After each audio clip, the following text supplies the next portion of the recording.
Get a shot of protection. The swine flu shot. Get a shot of protection. The swine flu shot.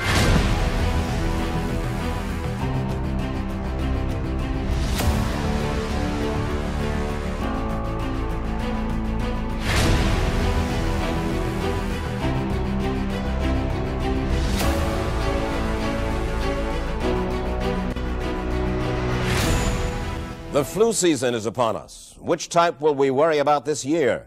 And what kind of shots will we be told to take? Remember the swine flu scare of 1976? That was the year the U.S. government told us all that swine flu could turn out to be a killer that could spread across the nation. And Washington decided that every man, woman, and child in the nation should get a shot to prevent a nationwide outbreak, a pandemic. Well, 46 million of us obediently took the shot. And now 4,000 Americans are claiming damages from Uncle Sam amounting to $3.5 billion because of what happened when they took that shot. By far the greatest number of the claims, 2/3 of them, are for neurological damage or even death, allegedly triggered by the flu shot. We pick up the story back in 1976 when the threat posed by the swine flu virus seemed very real indeed. This virus was the cause of a pandemic in 1918 and 1919 that resulted in over 500,000 deaths in the United States, as well as 20 million deaths around the world. See how easy it is to... Thus, the U.S. government's publicity machine was cranked into action to urge all America to protect itself against the swine flu menace. Influenza is serious business. During major flu epidemics, millions of people are sick and thousands die. Well, this year you can get protection. The vaccines are safe, easy to take, and they can protect you against flu. So roll up your sleeve.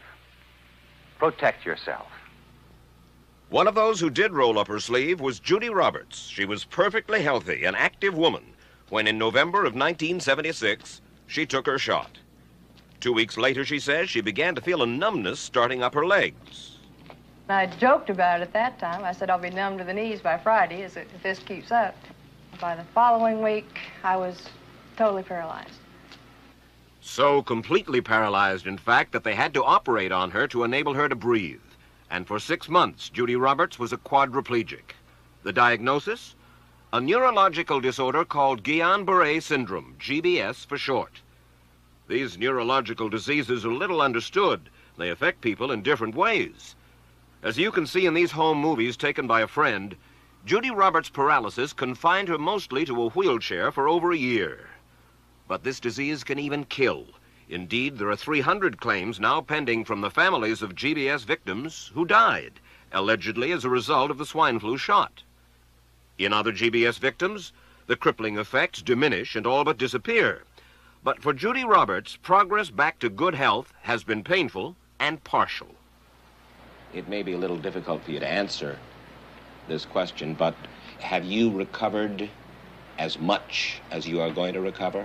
Yes, this is it. So you will now have a legacy of braces on your legs for the rest of your life? Yes, the weakness in my hands will stay and the leg braces will stay. Where did this so-called deadly variety of flu, where did it first hit back in 1976? It began right here at Fort Dix in New Jersey in January of that year when a number of recruits began to complain of respiratory ailments, something like the common cold. An Army doctor here sent samples of their throat cultures to the New Jersey Public Health Lab to find out just what kind of bug was going around here. One of those samples was from a Private David Lewis who had left his sickbed to go on a forced march. Private Lewis had collapsed on that march, and his sergeant had revived him by mouth-to-mouth resuscitation. But the sergeant showed no signs of illness. A few days later, Private Lewis died. The New Jersey lab identified most of those soldiers' throat cultures as the normal kind of flu virus going around that year, but they could not make out what kind of virus was in the culture from the dead soldier and from 4 others who were sick. So they sent those cultures to the Federal Center for Disease Control in Atlanta, Georgia, for further study. A few days later, they got the verdict, swine flu. But that much publicized outbreak of swine flu at Fort Dix involved only Private Lewis, who died, and those 4 other soldiers who recovered completely without the swine flu shot. The rationale for our recommendation was not on the basis of the death of a single individual, but it was on the basis that when we do see a change in the characteristics of the influenza virus, It is a massive public health problem in this country. Dr. David Senser, then head of the CDC, the Center for Disease Control in Atlanta, is now in private industry. He devised the swine flu program, and he pushed it. You began to give flu shots to the American people in October of '76. October 1st. By that time, how many cases of swine flu around the world had been reported? There had been several reported, but none confirmed. There had been cases in Australia that were reported by the press, by the news media. There were cases in... None confirmed. Did you ever uncover any other outbreaks of swine flu anywhere in the world? No.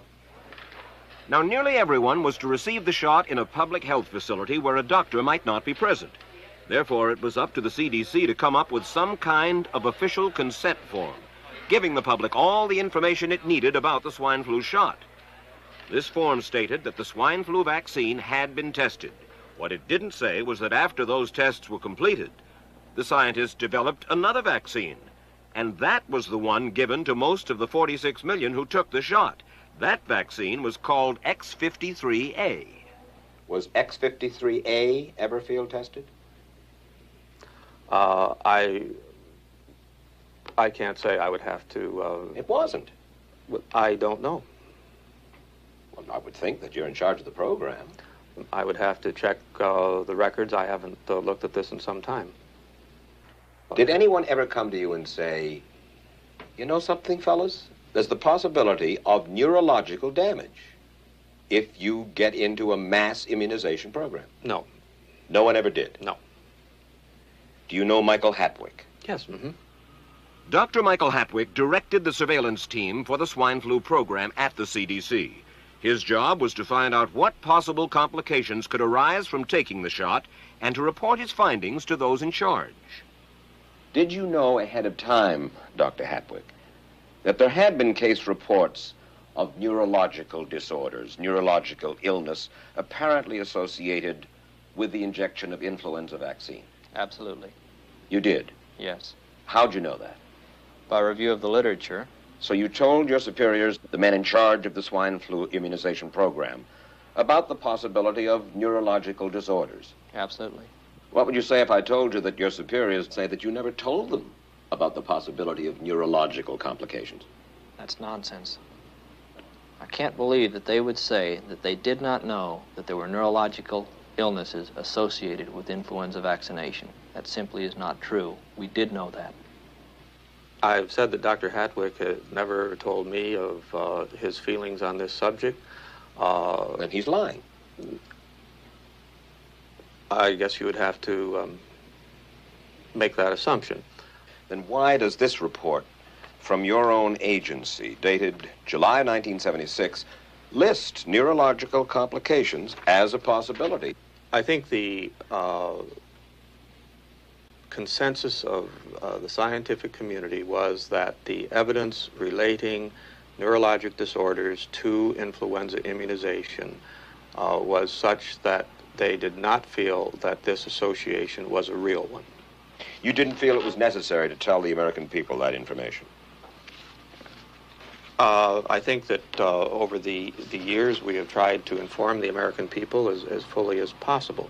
I am a little more adamant in my thoughts than my wife is, because I told Judy to take the shot. She wasn't going to take it, and she never had shots, and I'm mad with my government because they knew the facts, but they didn't release those facts because if they had released them, the people wouldn't have taken. And they can come out tomorrow and tell me there's going to be an epidemic, and they can drop off like flies next to me. I will not take another shot that my government tells me to take.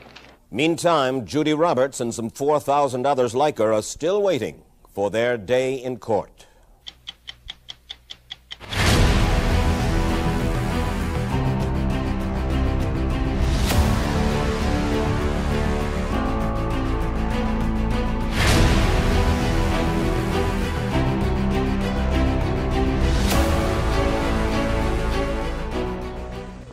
I don't need another flu shot. I had a flu shot last year.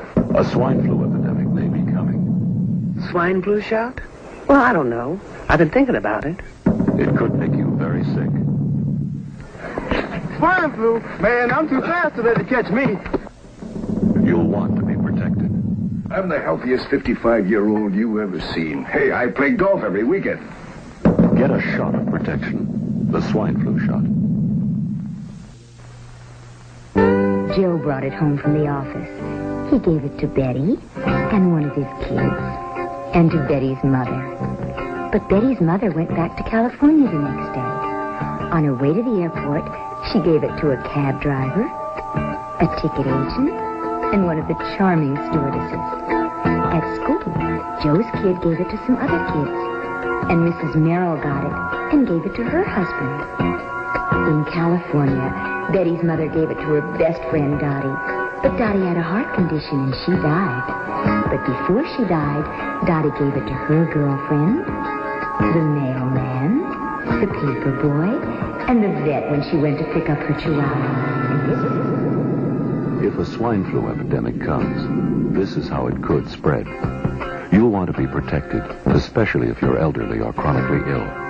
Get a shot of protection, the swine flu shot. Κύριε Ιησού Χριστέ, χάλασε τα σχέδια των εχθρών της πίστης μας και της πατρίδας μας.